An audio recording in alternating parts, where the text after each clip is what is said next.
Obrigado, Senhor Jesus. Obrigado, Pai Celestial.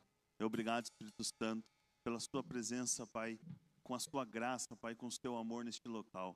Pai, muito obrigado, Senhor, porque o seu amor nos conforta, Pai, o seu amor nos fortalece, Pai, o seu amor, Pai, nos traz a felicidade verdadeira, Pai.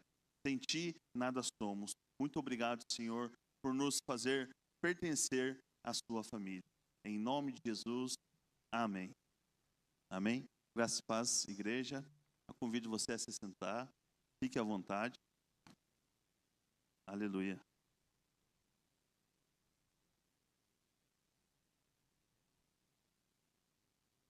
Eu fui convidado para trazer uma palavra e eu estava meditando em algumas coisas e né, coincidentemente, né, é aquela cristociência, né, eu estava ouvindo rádio, esses dias que eu fui trabalhar, estava ouvindo o rádio no carro e tinha uma enquete acontecendo, é uma rádio evangélica, sobre se as pessoas tinham medo de envelhecer. Aí eu fiquei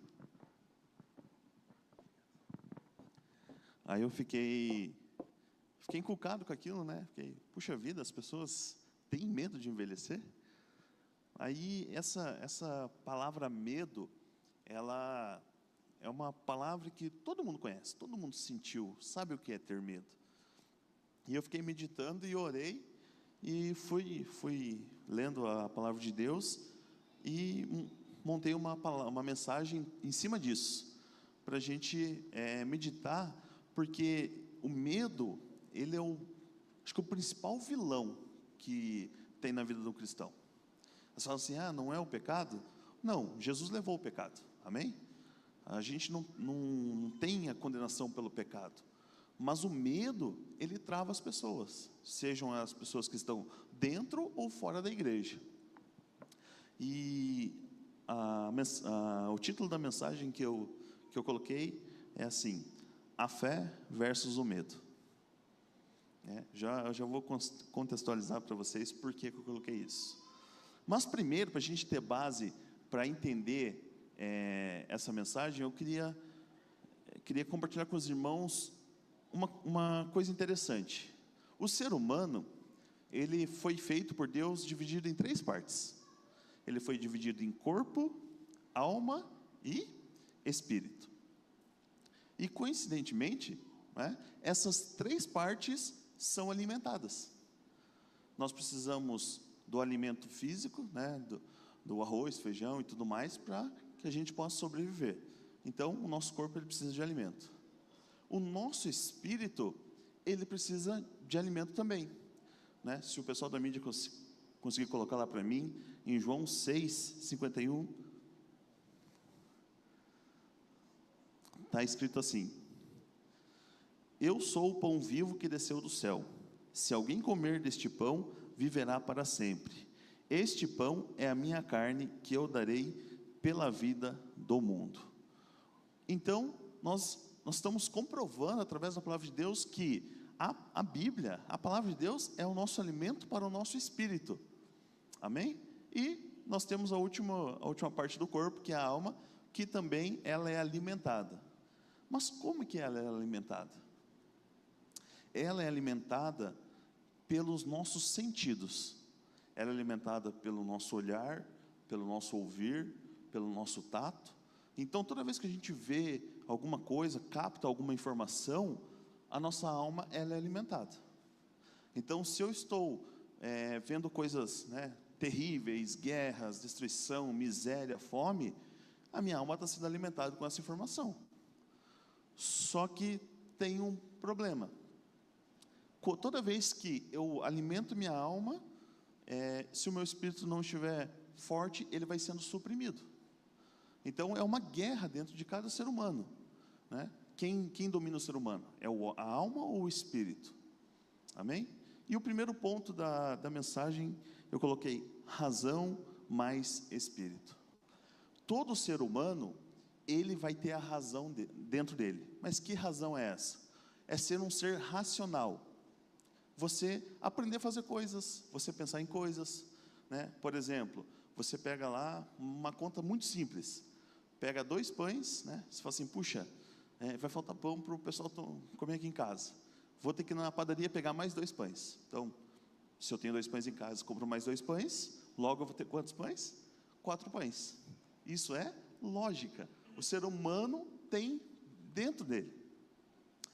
Só que a lógica, ela vai somar com uma outra coisa que nós temos dentro de nós, que é ou o espírito ou a alma. Por quê? Quando nós falamos de ser criaturas espirituais, assim como Deus nos criou, nós entendemos que a lógica, né, a razão, ela tem um limite, né? Por exemplo, vamos usar o pessoal do louvor aqui. O pessoal vem aqui toda quinta-feira, 15 para as 8 da noite, ensaia, né, eles pegam e afinam as vozes, afinam os instrumentos, termina ali no horário, né, horário para ir para casa, descansar e acordar outro dia para trabalhar. Isso é lógica, né? O pessoal faz isso porque é necessário praticar para fazer um excelente culto. Só que a parte espiritual acontece depois da lógica. Então, Deus nos deu a lógica porque está escrito na palavra que nós devemos levantar um culto racional a Deus, um culto preparado, né? Igual a liturgia aconteceu aqui, teve o louvor, teve a saudação, teve dízimos e ofertas, outro louvor, e agora a palavra. Isso é racional. Quando que entra a parte espiritual nisso tudo? É quando o louvor que ensaiou tudo aqui leva a igreja a adorar a Deus. Aí a razão, ela fica. Agora começa todo mundo a ser um ser espiritual. Começa a ter um contato com Deus. E como é que eu faço para ter essa parte espiritual viva, né? Forte dentro de mim? A partir do momento que eu tenho um contato com Deus. Eu vou explanar uma história aqui. Ela se encontra ali no livro de Jó, capítulo 1, no versículo 5. Todos provavelmente já leram, conhecem essa história. E antes, eu quero contextualizar. Jó era um homem muito, mas muito rico. Alguns historiadores acreditam que Jó é um dos primeiros livros da Bíblia. Ele está ali antes de Salmos, né, quase no meio ali da parte do Velho Testamento, mas a história dele começa quase no começo do mundo, ali da formação, quando Deus fez os céus e a terra. E Jó era muito rico, mas muito rico. E ele tinha 10 filhos, 3 homens e 3 mulheres.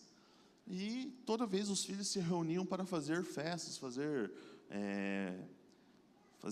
aquelas encontros de família e tudo mais. Só que no versículo 5 diz assim, ó: terminando um período de banquetes, Jó mandava chamá-los e fazia com que se purificassem. De madrugada ele oferecia um holocausto em favor de cada um deles, pois pensava: talvez os meus filhos venham lá no íntimo ter pecado e amaldiçoado a Deus. Essa era a prática constante de Jó. Então, nós olhamos e falamos assim: puxa vida, né, que homem temente a Deus, para que os seus filhos não tenham problema com Deus, que o pai está cuidando de seus filhos. O pai, antes que amanheça o dia, né, imagine, erguer 10 holocaustos, era um holocausto por filho, então se ele começava de madrugada, provavelmente ele ia terminar no raiar do sol. Então ele tinha essa disposição, porque ele não queria que nenhum filho sofresse, porque às vezes, né, vamos supor que numa festa lá bebeu um pouco demais, e acabou, né, como diz ali, amaldiçoando a Deus, falando mal de Deus. Então ele tinha todo esse cuidado. Então nós temos que entender, mas por que será que ele fazia isso? Era por gratidão a Deus? Aí entra outra coisa que combate o espírito, que é a alma. Será que no íntimo da alma de Jó, ele não tinha medo? Porque a gente começa a analisar, isso é um pensamento meu, tá? Eu estava meditando nisso. Você fazer, toda vez que tinha essas festas, encontros, tem que fazer holocausto para que seus filhos não morram? Eu comecei a pensar nisso, falei, meu Deus, isso é tão desgastante para um pai, né? O que será que passava na cabeça dele? Então, no meu íntimo, eu acredito que era medo dos seus filhos morrer. Não é à toa que, quando Satanás vai até o trono de Deus, e Deus pergunta de onde que ele vem, Deus fala assim, está vendo aquele meu servo Jó? Ele é o homem mais fiel. Aí Satanás fala assim, também você cercou ele com todo tipo de proteção, onde eu não posso tocá-lo? E Deus permite que Satanás ataque todos os bens e a família de Jó. Então, por mais que Jó tivesse feito isso, os filhos morreram. Né? Se fosse gratidão, Deus não tem prazer na morte. Deus, né, detesta a morte. E a Bíblia diz que o último inimigo a ser vencido é a morte, que vai ser destruída. Mas Deus permitiu que os filhos de Jó morressem, mesmo toda vez ele erguendo esse holocausto.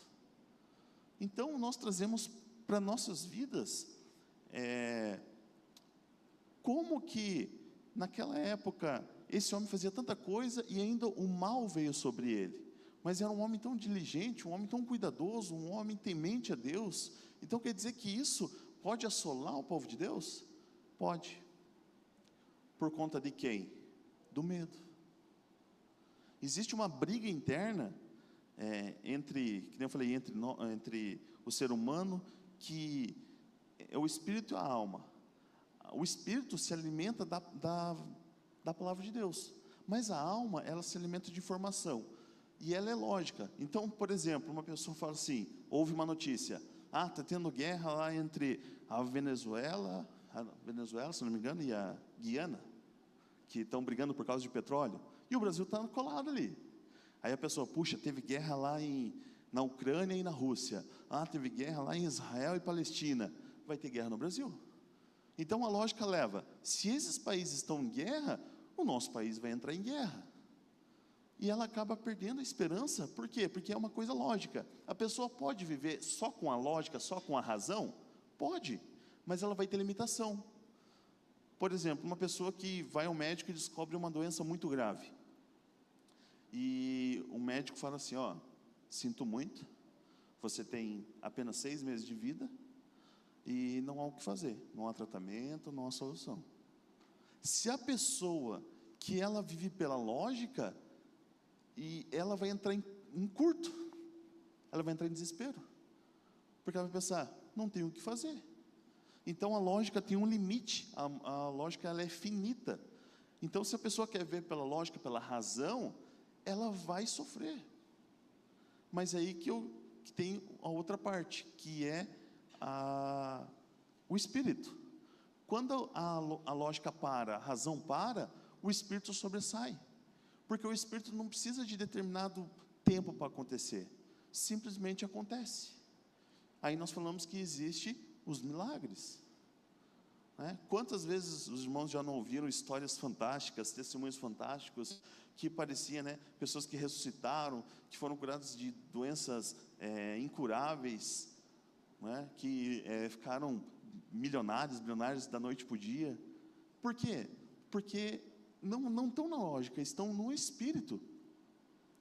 Quando uma pessoa ela descobre que não dá para viver com a razão, aí vem um sentimento nela, que é o medo. O medo, ele não pode ocupar o mesmo lugar que a fé na vida da pessoa.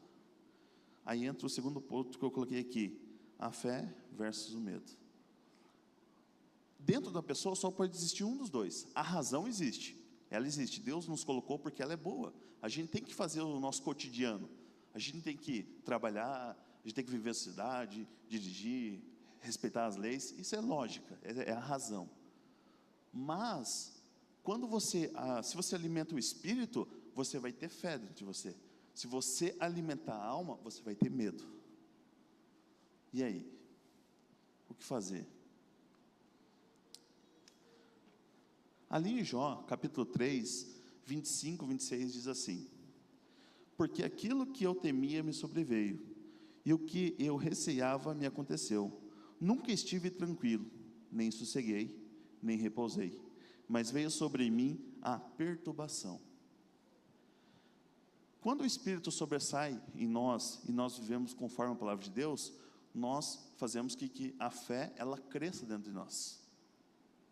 Só que quando o medo, ele toma o lugar da fé, e ele começa a crescer, surge alguma coisa dentro da pessoa, vamos dizer assim, que se o medo seja uma fé negativa, o contrário de fé. Por quê? Quando a pessoa, ela descobre que ela está ruim, ela está mal, ela está numa situação que ela não vê a saída, ela acrescenta mais uma coisa na vida dela, que pode ser totalmente destrutivo, que é a declaração. A pessoa, ela descobre lá a doença. Qual que é o palavreado que ela vai usar? Eu vou morrer. Meu Deus, eu vou morrer, eu vou sofrer, eu vou perder tudo, eu vou gastar toda a minha economia em tratamento. Então ela começa a declarar. E nós sabemos que a palavra de Deus diz, tudo aquilo que a gente declara, acontece. Então, em Provérbios 18, 21, é um versículo conhecidíssimo, diz assim: a língua tem o poder sobre a vida e a morte, os que gostam de usá-la comerão do seu fruto. Então, se eu tenho esse medo, essa fé negativa dentro de mim declarar, vai acontecer, porque eu estou declarando, eu estou crendo, eu estou colocando toda essa fé numa coisa ruim. Agora, se eu entendo que o Espírito é maior, que a fé dentro de mim está crescendo, as coisas são diferentes. Mas, Gisele, eu já ouvi muitas vezes isso, eu entendo, eu leio a palavra, mas tem alguma coisa travando, tem alguma coisa que não acontece. Eu evito medo, eu não assisto jornal, eu não gosto de ver essas coisas. Mas por que às vezes as coisas não estão acontecendo? Porque a fé, ela não pode ser usada em coisas. Quantas vezes nós já não ouvimos, eu tenho fé que eu vou comprar aquele carro, ou aquela casa, aquele apartamento, ou eu tenho fé que eu vou ganhar na loteria e tal. Não vai funcionar, porque a fé não é para usar em coisas. A fé que Deus nos deu, ela foi feita para ser colocada exclusivamente em uma única pessoa, Jesus. Então, a fé que eu tenho é simplesmente para crer em Jesus, somente isso. E tudo nele vai acontecer, porque ele conquistou tudo para nós. A palavra de Deus diz, lá em Efésios 1:3, diz assim: bendito seja o Deus e Pai de nosso Senhor Jesus Cristo, que nos abençoou com todas as bênçãos espirituais nas regiões celestiais em Cristo. Ou seja, nós já somos abençoados, Eu gostaria que todos vocês falassem comigo: eu sou, mais forte, eu sou abençoado. Então, não adianta a gente correr para ser abençoado, porque não vai dar certo. É outro erro que muitos crentes cometem. Eu quero ser abençoado, que Deus vai abençoar meu dia. Não, Deus já abençoou. Deus não precisa fazer mais nada, Ele já te abençoou. Só que tem uma coisa chamada manifestação da bênção. Aí é diferente. Aonde estão as bênçãos? Nas regiões celestiais, com Cristo Jesus. Então nós precisamos fazer que ela venha até a terra e se torne uma coisa física, uma coisa material, uma coisa palpável. Essa é a nossa função, e nós só vamos conseguir isso através da fé. Em seguida, tem um outro versículo que se encontra em Provérbios 4:23, diz assim: acima de tudo, guarda o seu coração, pois dele depende toda a sua vida. Quando a informação, a mente, a razão, a nossa alma se alimenta de tudo que acontece, vem para a nossa mente. E a gente começa a pensar tantas coisas. Só que a palavra de Deus, ela passa pela nossa mente, só que ela desce para o nosso coração. Por isso que a palavra de Deus pede para a gente cuidar do coração, porque o bem mais precioso de Deus está ali, que é a palavra de Deus. E a palavra de Deus é Jesus Cristo. Então, quando a gente fala se alimentar de Cristo, é da palavra de Deus. Então a gente tem que dar valor à palavra de Deus, porque daí ela desce e fica no nosso coração. Então a gente tem que guardar nosso coração, para que quando vier alguma coisa ruim, uma situação ruim, por exemplo, o Brasil tem surto de dengue, misericórdia, mas é o que os jornais estão anunciando por aí. Parece que uma nova cepa da Covid, o caos de novo. Só que a palavra de Deus diz assim: nenhuma doença chegará à minha tenda. Amém? Se a pessoa conhece isso e declara, a palavra vai se cumprir. A morte, a doença, nada vai atingir a vida dela. Por quê? Porque ela está crendo e declarando. Josué 1,8 diz assim: não deixe de falar as palavras desse livro da lei e de meditar nelas de dia e de noite, para que você cumpra fielmente tudo o que nele está escrito. Só então os seus caminhos prosperarão e você será bem-sucedido. Não adianta deixar a palavra descer e ficar no coração. Você precisa fazer ela voltar e meditar nela de dia e de noite. Meditar é o quê? Pensar nela, falar: nossa, o que Deus está falando através dessa palavra? Nossa, eu não entendi isso na Bíblia, o que Deus está falando isso? Mas por que isso? Isso é meditar, é crer. Então, nós devemos estar formulando, por quê? Porque quando vier alguma dificuldade, você tem a palavra necessária para combater ela. É muito mais difícil viver, como posso falar, em espírito do que na lógica. Porque na lógica a pessoa fala assim: aconteceu porque aconteceu. Mas no espírito você sabe que Satanás e seus demônios, eles se levantam contra os filhos de Deus. Todo aquele que aceita Jesus Cristo, aquele que se batiza nas águas, a palavra de Deus fala que ele é selado pelo Espírito Santo. Ele recebe uma marca. A gente não percebe, mas no mundo espiritual a gente está andando por aí e os demônios veem a gente brilhando com uma marca. Então eles sabem quem a gente somos. É por isso que se levanta tanto problema. Por quê? Porque eles não querem que a gente tenha êxito nas coisas. Eles não querem, eles querem que a gente fracasse. Nós estamos salvos em Cristo Jesus e não há condenação mais para nós? Exato. Mas eles querem ser um estorvo, eles querem ser a pedra no nosso caminhar. E falta uma coisa para que essa fé que nós temos se cumpra. Provérbios 18, 21 diz assim, 2 Coríntios 4,13, está escrito: cri, por isso falei. Com esse mesmo espírito de fé, nós também cremos, e por isso falamos. Então, se eu medito na palavra, e eu entendo o que essa palavra quer dizer, eu gostaria de ler aqui, eu não pedi para os irmãos colocarem, não coloquei ele para eles, mas é o Salmo 91, onde a grande maioria dos irmãos já conhece. Diz assim: o que habita no esconderijo do Altíssimo e descansa à sombra do Onipotente, diz ao Senhor: meu refúgio e meu baluarte, Deus meu, em quem confio. Pois ele livrará do laço do passarinheiro e da peste perniciosa. Cobrir-te-á com as suas penas, e sob suas asas estará seguro. E a sua verdade e pavês e escudo.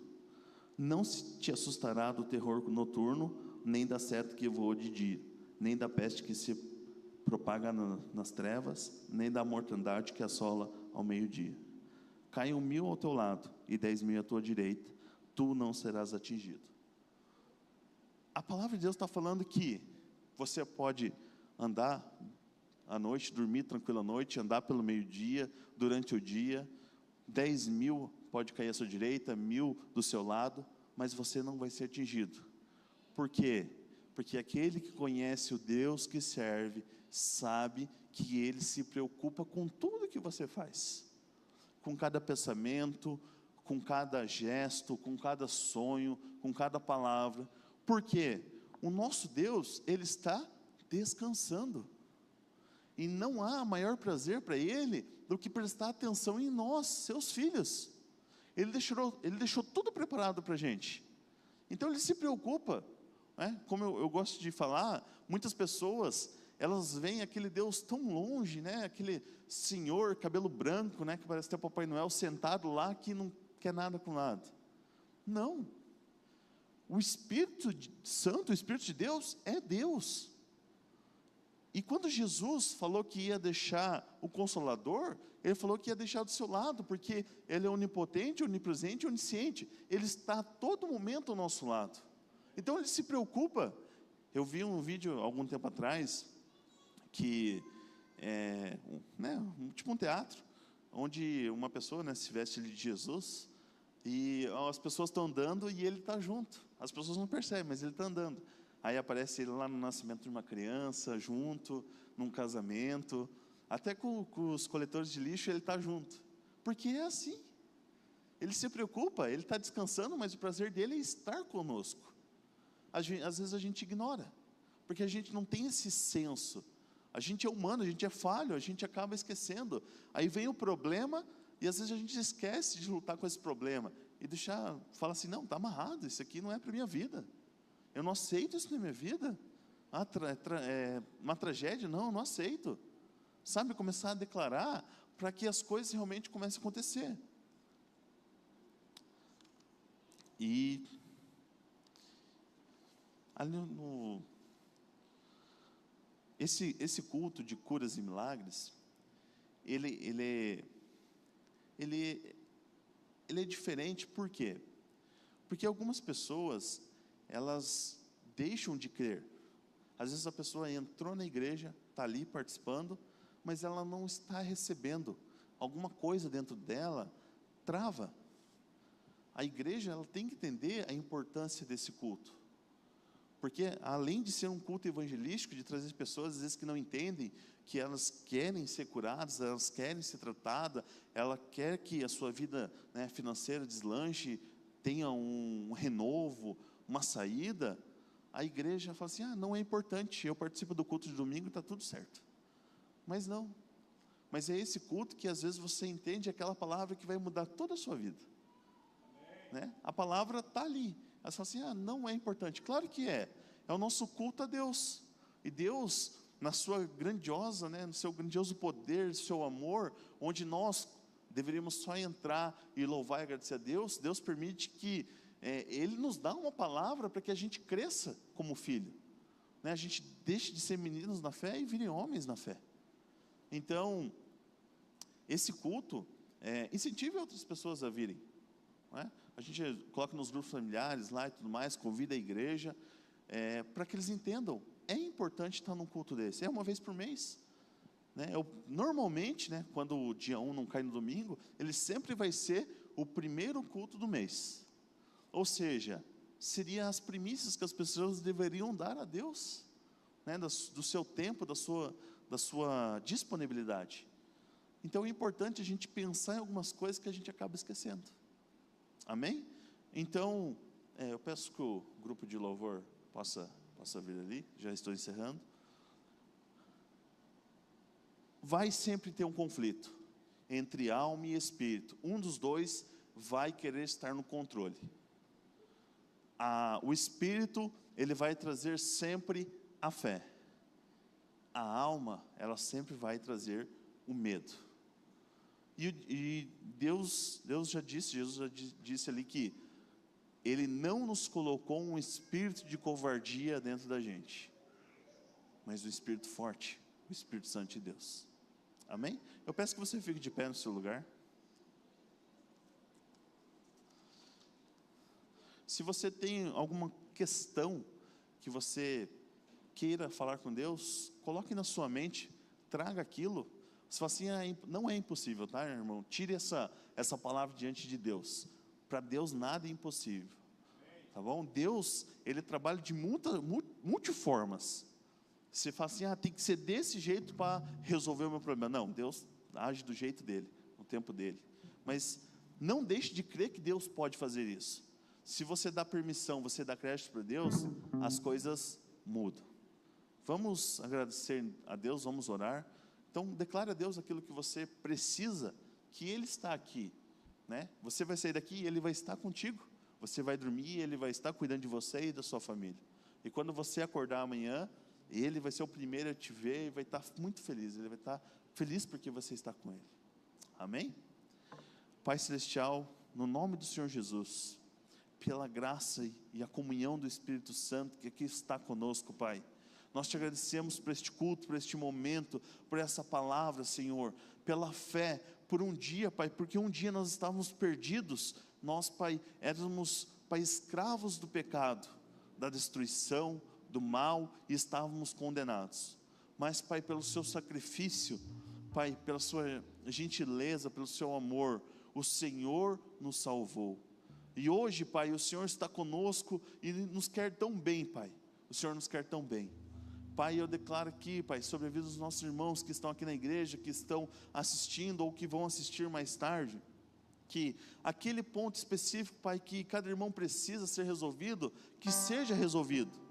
Que Satanás e seus demônios saiam de nossas casas, que saiam dos nossos trabalhos, que saiam da nossa saúde, Pai, que todo relacionamento nessa igreja seja restaurado, as famílias sejam restauradas, em nome do Senhor Jesus, Pai, que esse amor, Pai, esse primeiro amor que a sua palavra descreve, Pai, comece a acender no coração de todos os membros dessa igreja, Pai, aqueles que saíram, que voltem para congregar, Pai, ter comunhão com os irmãos, Pai, as pessoas que estão à volta, que ainda não conhecem Cristo, que sejam atingidas pelo amor, através das pessoas que aqui estão, Pai, nós declaramos, Pai, que aquele que precisa de uma cura, que tenha a cura, Pai, em nome de Jesus. Nós não aceitamos, Pai, nenhum diagnóstico médico que seja para a derrota, nós não aceitamos, Pai, que seja para a morte, Pai, para que sejam com doenças crônicas incuráveis, nós não aceitamos, Pai. Nós declaramos os céus abertos sobre este lugar,